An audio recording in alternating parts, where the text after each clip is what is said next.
So hello guys, welcome to today's webinar.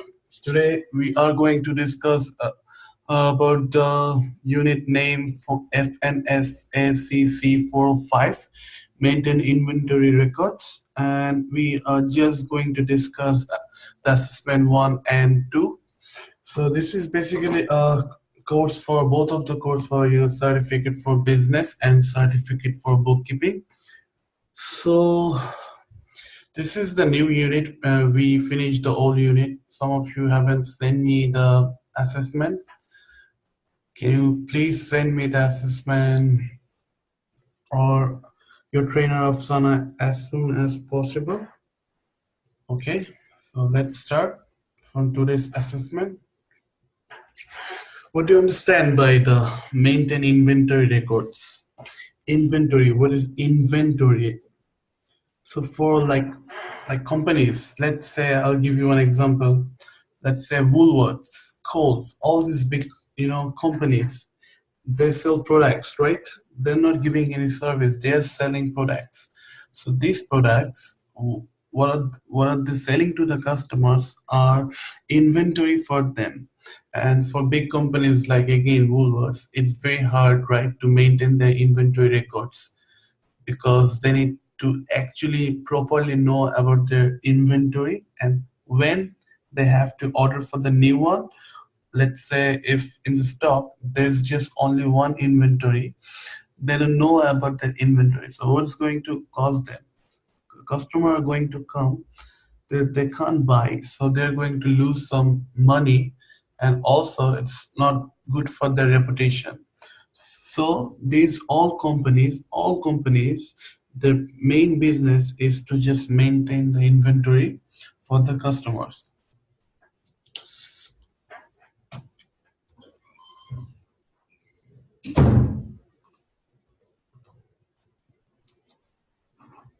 Okay, so let's jump into the assessment 1. We have in assessment 1 14 questions. We need to answer them, and we need to actually know what are the concepts behind that, because in assessment 2 and 3 we are going to use this term. So it's better if you understand the terms now, and we need to answer all of the questions. There's no choice that out of 14 I want to do 12 or something. We need to answer all of them. Okay, so the first question is describe what a purchase order is and list 5 items that must be included. So what is purchase order? Let's say I'm working in a company, right? And I want to buy some of the new products. So I have to give the other company the purchase order that yes, I want to buy this stuff. Can you give me some like your prices? But just make sure that this is not a formal contract until has been accepted by the supplier. So supplier needs to accept this first. So in a if you even check in, let's say, formal contract, so let's check the outlet. What is the structure of purchase order? So if we copy purchase order, the system is we have to go to Google, and better is if we search for this and get a sample. So this is a purchase order. I'll show you from the pictures. So this is a standard purchase order, and they're asking also the 5 points that needs to be there for in a purchase order. So if you see this, see shipping method, shipping terms, delivery date, description, most importantly ship to and ship from. Important is date is very important, signature is very important, total amount is important. So up to you, you need to give me at least 5 of the things. Okay, so let's go back again. Second question is describe what a tax invoice is and list 5 items that must be included. So again, tax invoice, this is a formal contract. So if we buyer and seller like accept it, they have to maintain this, or else they can go to the court. if somebody is not maintaining this. A tax invoice is created by a business that sell goods or services on credit. So the most important thing is it need to be credit, right? For tax invoices. Let's go again and check maybe a tax invoice.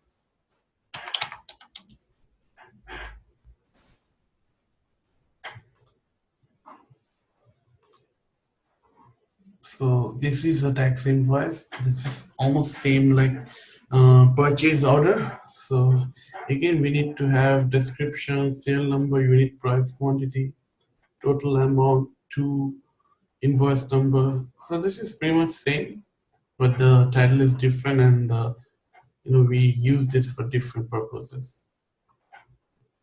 These are some samples. So again, if you have to list 5 items, you can use these headings. This should be fine. Okay. Okay, so number 3 question. List 2 positive and 2 negative aspects of perpetual inventory system. So what is a perpetual inventory system? This is going to be interesting because they're just asking about the 2 list of positive and 2 negative aspects of perpetual inventory system. But for that one, you have to understand what is a perpetual inventory system.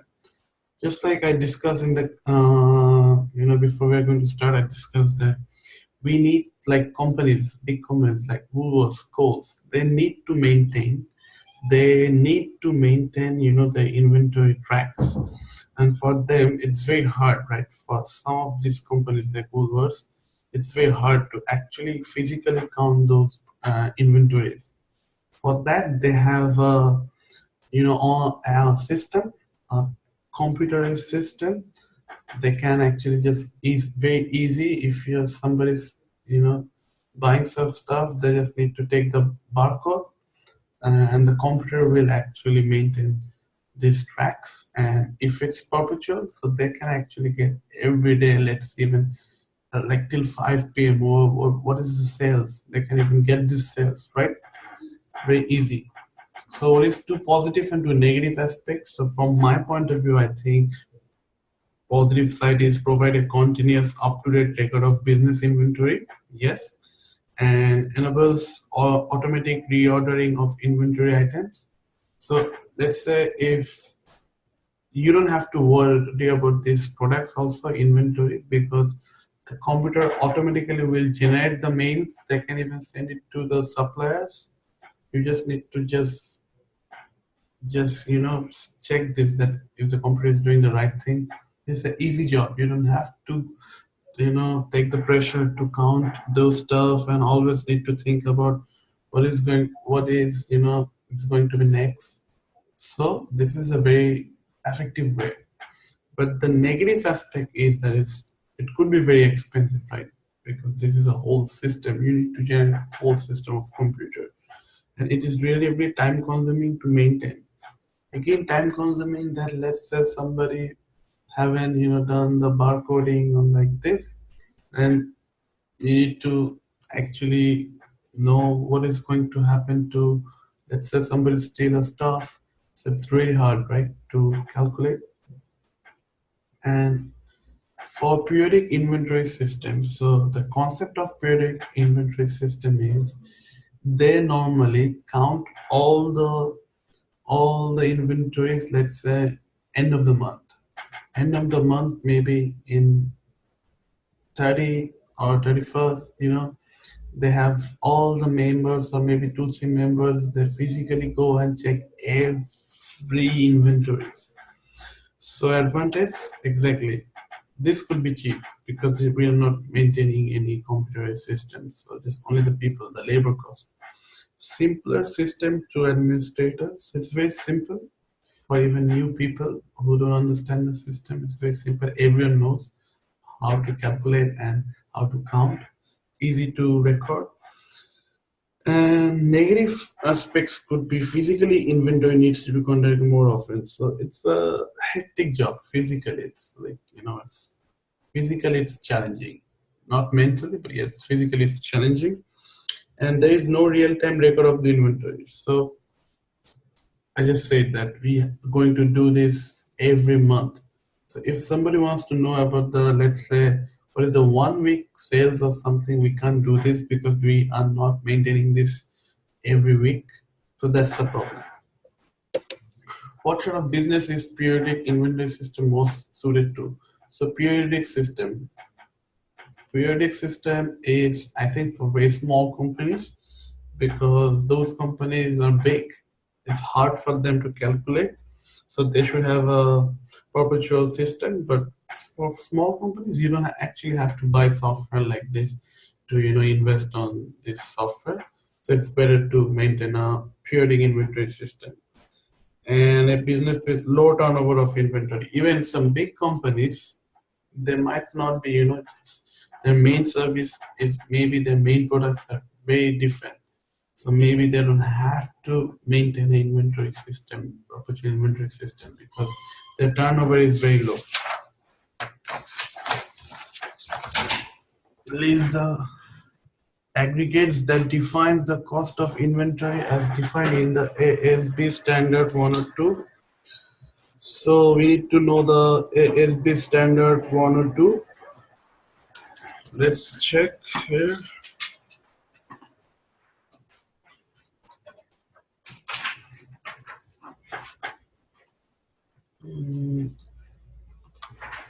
Yes, this time not the image.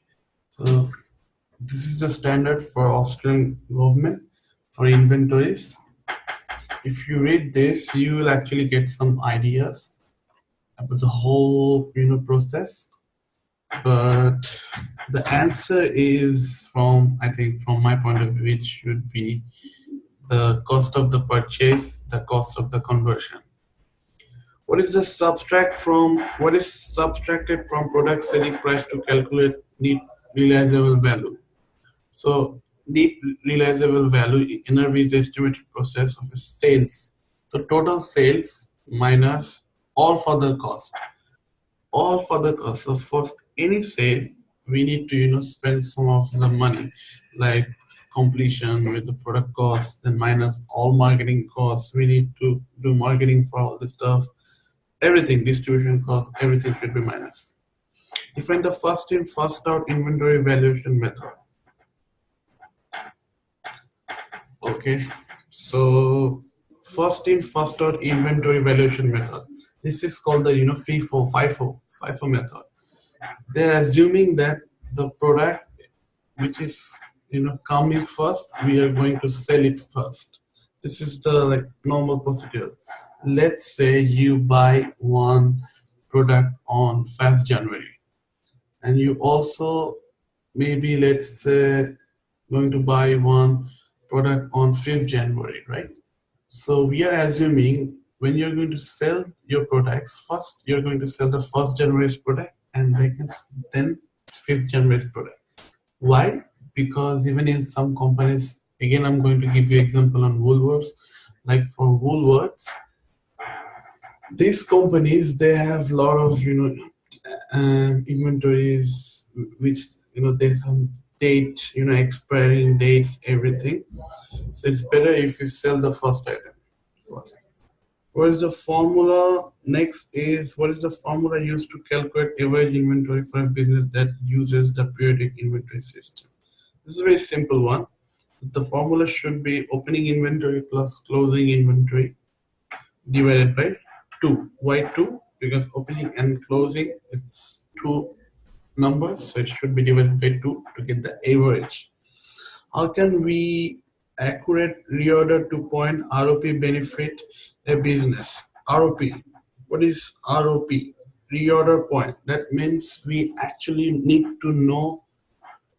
That means we actually need to know what is the accurate time to reorder for that inventory. Because let's say in 1 month, in a month, again in Woolworths, if we know that some inventories we need 500 total items, so exactly after the when we have like 2 3 or let's say 100 left, we can reorder that time for next 500. We don't have to reorder when the items are only 450 or something like this. So we need to know the timing.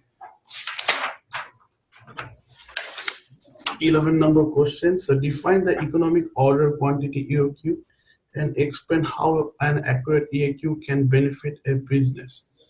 EOQ, economic order quantity.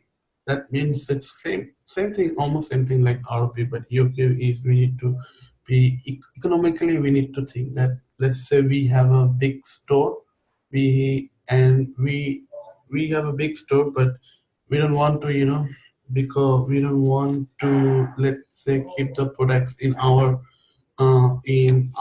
store, because maybe it's a costly process, because if we're keeping the products in our store, we have to give the rent and everything.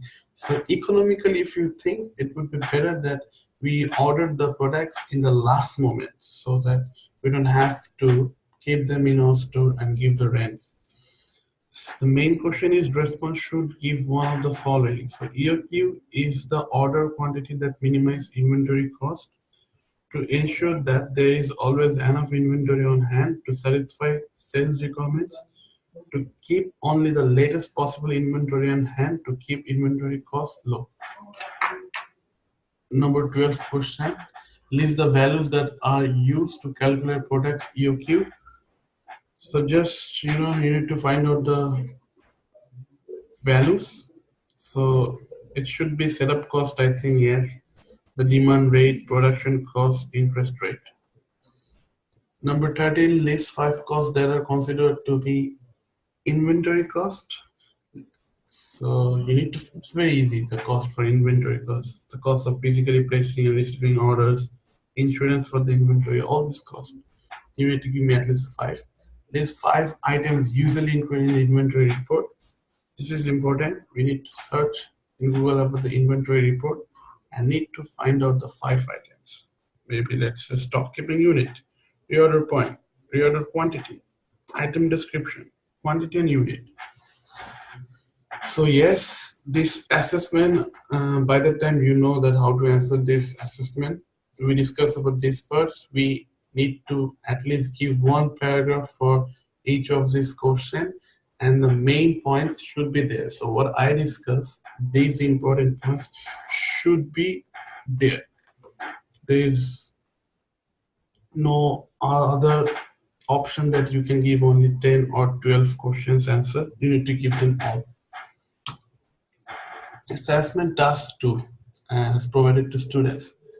So let's start the math now. And this is not the theoretical one. So in this one, maybe I'm just going to discuss the main instructions so that you can practice and try. And if you have any questions, you can send me the mail. I'm going to give you some feedback about how to finish this. Okay, so read through the following. You are the bookkeeper for small furniture retail store. So this time you are the bookkeeper. You need to actually think as a bookkeeper now in small retail stores. Softest Sofas. The company's name is Softest Sofas. So these are the purchases they did. In 11th August, they buy 8 units. 8 units on credit. So this is on credit. So just remember again, in credit, so they have to do what? They have to do tax invoice. Not tax invoice, purchase order, right?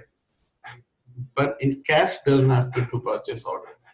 In 19 August, 12 units purchased by cash. These are the dollar amount for each product. 25th August, 5 units purchased on credit. So again, these are some units. This is, this is just some normal transactions purchasing. Okay, task 1. Prepare relevant journal entries recording these purchases in a perpetual inventory system using the first worksheet in the Software Sofas workshop template. So that means we have this template already. This is done for you. This is just the structure. You need to prepare one journal entries in this one perpetual. Your journal entries should be here. You have to find out what is the debit and credit. So I already discussed about the perpetual entries, right? What is perpetual? A perpetual inventory system is a method of tracking and recording inventory and cost of goods sold on a continual basis. So a current inventory balance can be calculated in real time. In other words, a perpetual inventory system records all the inventory transactions in real time. So the accounting system can display the current inventory balance at any point in time. This is the link. If you go to this link, if you copy this link and if you go to this link, they will show you then how they're doing the journal entries. This might give you some ideas about how to do your assessment for perpetual journal entries. And this is the second question is the periodic inventory system. So this is again the same thing, journal entries, same, but the techniques are different than perpetual inventory system. If you go to this link, you'll also find some of the examples that will help you for sure. Under periodic inventory system, inventory account is not updated for each purchase and each sales. So all purchases are debited to purchases account. At the end of the period, the total in purchase account is added to beginning balance of the inventory to compute cost of the goods. This is just the technique, right? So the main differences between one and two is this is same journal, almost same journal, but in one in perpetual inventory, we have to deal with inventory control because we are assuming we are controlling this the system. And in number two, we need to discuss about we need to just say we purchased. So the account should be purchased. Okay. So this is another one. That's example inventory transaction record for Blazer trailers, one of the softest sofa supplier during October. So during the October, from 1st October to 31st October, this was the balance date, opening balance. We had this from let's say September, ending balance. It's going to be the opening balance of 1st October. We purchase some stuff, sale, purchase, sale. So this is just normal, right? We purchase first, then we sell. And in 31st August, we physically count. So this is for what? This is for periodic inventory system if it's physical count. Okay. So I'm just going to discuss about the main two things here.